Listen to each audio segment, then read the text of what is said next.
కల్పించాలి, వేతనాలు కల్పించాలి, పనులు కల్పించాలి అని చెప్పి డిమాండ్ చేస్తూ వేలాది మంది పోరాటాలు చేసినటువంటి ఫలితంగానే ఆ పోరాటాలని స్ఫూర్తిగా తీసుకొని మనం ప్రతి పోరాటాలు నిర్వహించాలి అనేటువంటి ఒక సందేశాన్ని ఇవ్వడం కోసం వచ్చినటువంటిది అంతర్జాతీయ శ్రామిక మహిళా పోరాటం. ఆ పోరాట దినం సందర్భంగా మనం ఇవాళ నివాస హక్కుల గురించి, మూసీ పరివాహక ప్రాంతంలో జరుగుతున్నటువంటి విధ్వంసం గురించి మాట్లాడుకుంటున్నాం. ఒక అంశం పెట్టుకున్నాం మనం ఇవాళ, విధ్వంసం గురించి మాట్లాడుకుంటున్నాం. ఇవాళ దాదాపు 5,000 ఎకరాలు, వాళ్ళు 3,000 చిల్లర చెప్పారు, దాదాపు 5,000 ఎకరాలు కూడా ఇవాళ ప్రభుత్వము పరివాహక ప్రాంతంలో, అంటే వాడు చెప్తుంది ఏంటంటే అసలు మూసీ రివర్ ఫ్రంట్ డెవలప్మెంట్ అంటే ఏంటి అనేటువంటిది కూడా వాళ్ళు ఏం చెప్పట్లేదు. ఏంటి చేస్తున్నారు? అందరూ అనుకున్నది ఏంటి?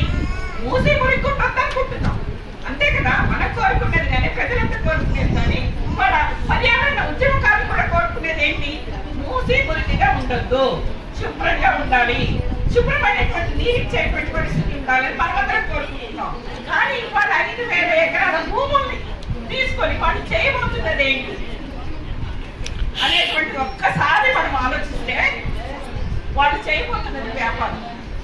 వాళ్ళు చేయబోతున్నటువంటిది మల్టీనేషనల్ కంపెనీలకి ఈ భూములు ఇచ్చి ఇవాళ అక్కడ వ్యాపారం చేసుకోవడానికి సుందరీకరణ పేరుతో మనల్ని అక్కడి నుంచి తోలడానికి వాడు ఒక పెద్ద ప్రయత్నం నడుస్తూ ఉంది.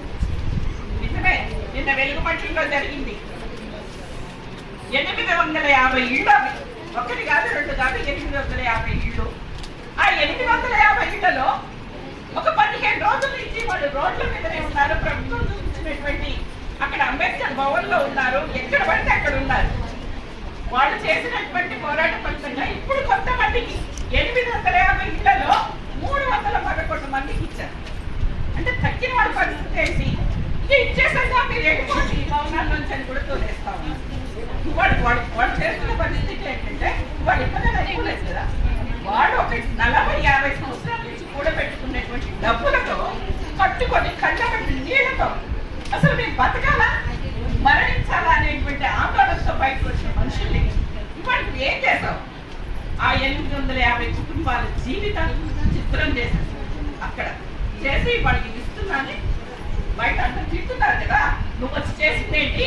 అంత ముందు ప్రభుత్వం చేసిందే, దానికి విధంగా నువ్వేమైనా చేస్తున్నావా అని ప్రశ్నిస్తున్నటువంటి నేపథ్యంలోనే ఇవాళ వాళ్ళు ఇచ్చారు. ఇవాళ మూసీ పరివాహక ప్రాంతంలో కూడా వ్యవసాయ భూములు కూడా పడిపోతున్నాయి. అసలు ప్రభుత్వ సంస్థలు అంటే నిరుద్యోగులుగా ఉన్నటువంటి వాళ్ళు స్వయం ఉపాధి పొందడానికి కావాల్సిన ట్రైనింగ్ ఇచ్చేటువంటి సంస్థలు, ఎస్టీకి సంబంధించినటువంటి వాళ్ళకి IAS ట్రైనింగ్ ఇచ్చేటువంటి సంస్థకి ఇచ్చినటువంటి భూములు, ఇలాంటి భూములు కూడా 700 ఎకరాల భూములు దీనికి ఇచ్చేసాడు ఆల్రెడీ గత సంవత్సరమే. అంటే ఆరోగ్యానికి సంబంధించి లేదు, ఉపాధికి సంబంధించి లేదు, ఏ విషయాన్ని కూడా ఈ ప్రభుత్వం ఏం పట్టించుకునేటువంటి పరిస్థితి లేదు అనేటువంటిది ఈ ప్రాజెక్ట్ చూసినాక మరింత స్పష్టంగా అందరూ అర్థం చేసుకోగలుగుతున్నటువంటి. అందుకోసం మనం దీన్ని తేలిక తీసుకోవద్దు. దీన్ని ఖచ్చితంగా గతం కంటే రెట్టింపుగా పోరాటం వెనక్కిపోతుంది. గతంలో నాకు కూడా లేదు. గతంలో కొద్దిగా గొప్ప భయపడేవాడు. మనం పోరాటం చేస్తే బయటకు వస్తే కొద్దిగా గొప్ప ఉండేది, అలాంటి పరిస్థితి కూడా లేదు. దీనికి ఇంకా బలమైనటువంటి రెట్టింపు పోరాటం మనం గతంలో చేయాల్సినటువంటి అవసరం ఉంది. ఆ అవసరంతోనే క్రైస్తవ మహిళా సంఘంగా, ఇక్కడ విద్యార్థి సంఘంగా, IFTU ట్రేడ్ యూనియన్ సంఘంగా, అంటే పేద వర్గాలకు సంబంధించినటువంటి ఈ సంఘాలు అన్నీ కూడా తగ్గిన అన్ని సంఘాలతో కలిపి మన ఉద్యమాలు చేద్దాం, మనల్ని మనం నిలబెట్టుకుందాం, మన జీవితాలను మనం కాపాడుకుందాం అనేటువంటిది అంతర్జాతీయ శ్రామిక మహిళా పోరాట దినం సందర్భంగా ఈ ఉద్దేశాన్ని మనం విస్తృతంగా ప్రజల్లో తీసుకెళ్దామని చెప్తూ నాకు ఈ అవకాశం ఇచ్చినందుకు ధన్యవాదాలు.